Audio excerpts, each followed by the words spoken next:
ஓம் முருகா போற்றி, கந்தா போற்றி, கடம்பா போற்றி, கதிர்வேளா போற்றி, அறுபடை வீடு கொண்ட முருகப்பெருமானே போற்றி போற்றி. என் செல்ல பிள்ளையே, நாளை அதாவது 29ஆம் தேதி நீ மனதில் நினைத்த விஷயம் ஒன்று நடக்கப் போகிறது. இந்த முருகப்பெருமான் சொல்வதை கேட்டுவிட்டு சந்தோஷமாக தூங்கு என் செல்லமே.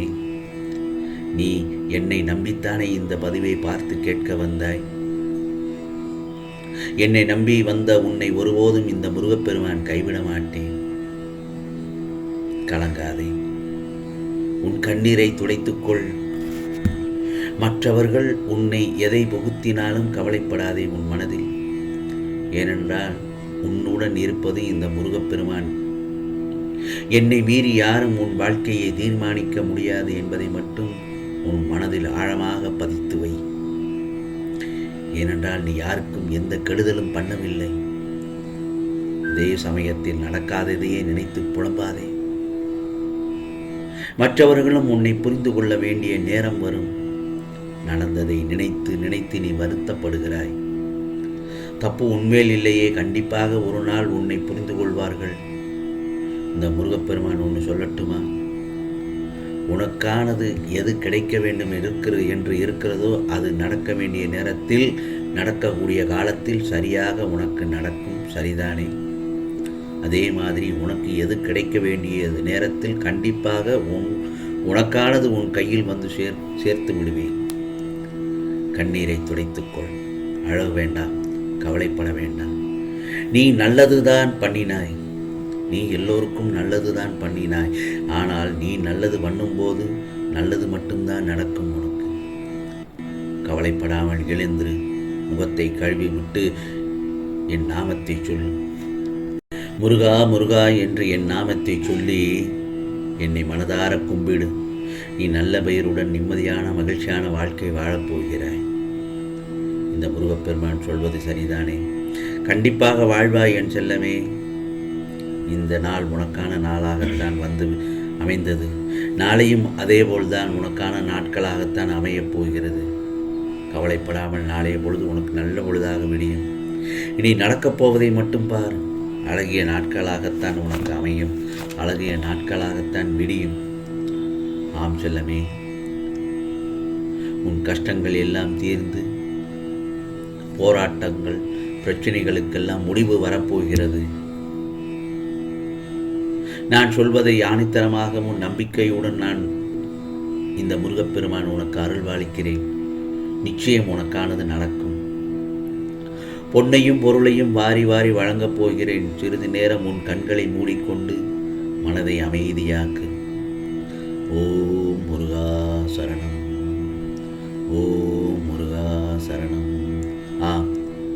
மனதை கண்ணை மூடிக்கொண்டு மனதை அமைதியாக்கி விட்டாய். நான் உன் பிரச்சனைக்கு தீர்வு தரப்போவதை நிச்சயம் உன்னால் உணர முடிகிறது அல்லவா? நிச்சயமாக உணர்ந்திருப்பாய். உன் குடும்பத்தையும் குழந்தைகளையும் என் கையில் தாங்கி உள்ளேன். எதை நான் உன் கையில் கொடுக்க வேண்டும் என்று நினைத்தேனோ அதை நிச்சயமாக உனக்கு கொடுக்கப் போகிறேன். அதை யாரை தடுத்தாலும் அதை தடுக்கவே முடியாது. ஏனென்றால் உனக்கானது என் கையில் உள்ளது. அதை நானே தக்க நேரத்தில் உனக்கு தருவேன். இனி உனக்கு நல்லது மட்டுமே நடக்கச் செய்து இந்த முருகப்பெருமான் உன்னை காப்பேன். அதே சமயத்தில் உன்னிடம் யாராவது வந்து உதவி கேட்டால் கொடுப்பதற்கு சிறிதுதானே உள்ளது என்று கொடுக்க தயங்காதே. ஏனென்றால் உனக்கு சிறியதாக தெரிவது இழந்தவனுக்கு அது பெரியதாய் தெரியும்.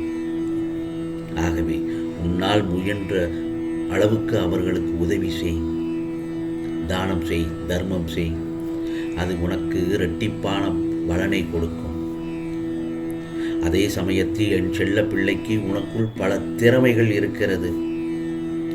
கண்டதையும் போட்டு குழப்பாமல் அதை முதலில் வெளியே கொண்டு வா.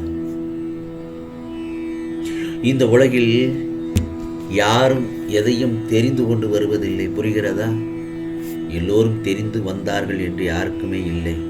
எல்லாமே அனுபவத்தில் வந்து ஒவ்வொரு படிகளாக கடந்து ஒவ்வொரு கஷ்டத்தையும் அனுபவித்து வரும்பொழுதுதான் அவர்களுக்கு அதில் ஒரு பாடத்தை கற்றுக்கொள்கிறார்கள். ஆகவே கஷ்டமில்லாமல் ஒரு மாணவன் படிக்க முடியாது.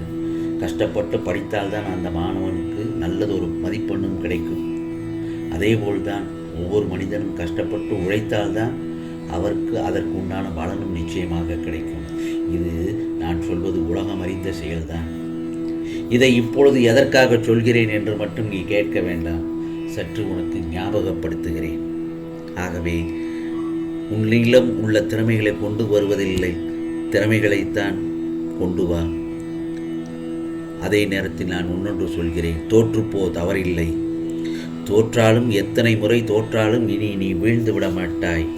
எழு, உனக்கு நாளைய பொழுது நல்ல பொழுதாகத்தான் முடியப் போகிறது. ஆம் செல்லமே, என் செல்லப்பிள்ளை சில நேரங்களில் முருகா எப்படி இந்த காரியத்தை நடத்தப் போகிறேன் என்று கண்ணீர் மல்க என் பாதத்தில் விழுந்து அழுகிறாய். காத்திரு, பொறுமையாக இரு. இதோ உன் முருகப்பெருமான் உன்னிடம் வந்துவிட்டேன். நான் இருக்கும்போது நீ ஏன் கண்கலங்குகிறாய்? உன் காரியத்தை நல்லபடியாக முடித்து தரப்போகிறேன். உனக்கு வேண்டியதை எல்லாம் தந்து உன்னை நல்வழி நடத்தி செல்ல நான் இருக்கிறேன். உன்னை எந்த சூழ்நிலையிலும் நிச்சயமாக நான் கைவிட மாட்டேன். முருகா, நான் உழைக்கிறேன், முயற்சிக்கின்றேன், பின் ஏன் என்னால் வெற்றியை அடைய முடியவில்லை என்று என்னிடம் கேட்கிறாய்? உன் உழைப்பும் முயற்சியும் உண்மைதான். ஆனால் வெற்றி என்னும் பூக்களை பறிக்க சில முட்களிடம் காயப்பட்டுத்தான் ஆக வேண்டும். புரிகிறதா? உன்னை நல்லபடியாக உயர்த்துவேன். படிப்படியாக உயரப் போகிறாய். மீண்டும் உன் கைதான் ஓங்கி நிற்கப் போகிறது. உன் ஆசைகள், எண்ணங்கள் அனைத்தும் மீண்டும் நிறைவேறப் போகிறது. இந்த முருகப்பெருமான் எல்லாவற்றையும் நிறைவேற்றித் தர உனக்கு பக்கபலமாக நான் துணையாக இருப்பேன். உன் வாழ்க்கை வளமாகும், செழிப்பாகும். ஏனென்றால் இந்த உலகமே ஒரு மாயை. இதையெல்லாம் நீ நன்றாக புரிந்து கொள்ள வேண்டும். யார் யார் எங்கே எப்படி நடந்து கொள்கிறார்கள் அவர்களை உன் கண்முன் காட்டிக் கொடுத்து கொண்டுதான் இருக்கிறேன். யார் நல்லவர்கள் யார் கெட்டவர்கள் என்று தெரிந்து அந்த இடத்தில் தகுந்தபோல் வாழ்க்கையை நடத்த கற்றுக்கொள். அதில் நீ பக்குவம் அடைந்து விட்டாய் என் செல்லமே. அப்படி இருக்கும் பட்சத்தில் இனி எல்லாம் உனக்கு நல்ல நாளாகத்தான் விடியும். நிச்சயமாக இரட்டிப்பு நல்லதொரு மகிழ்ச்சியான செய்தி உன் செவியில் கேட்பாய். ஆகவே நான் சொல்வதை கேட்டு விட்டாய் அல்லவா? நிம்மதியாக தூங்கு. நாளைய பொழுது உனக்கான பொழுதாகத்தான் விடியப் போகிறது. ஆம், இது முருகனின் சத்திய வாக்கு, அருள் வாக்கு. ஓம் சரவண பவ, ஓம் சரவண பவ, ஓம் சரவண பவ.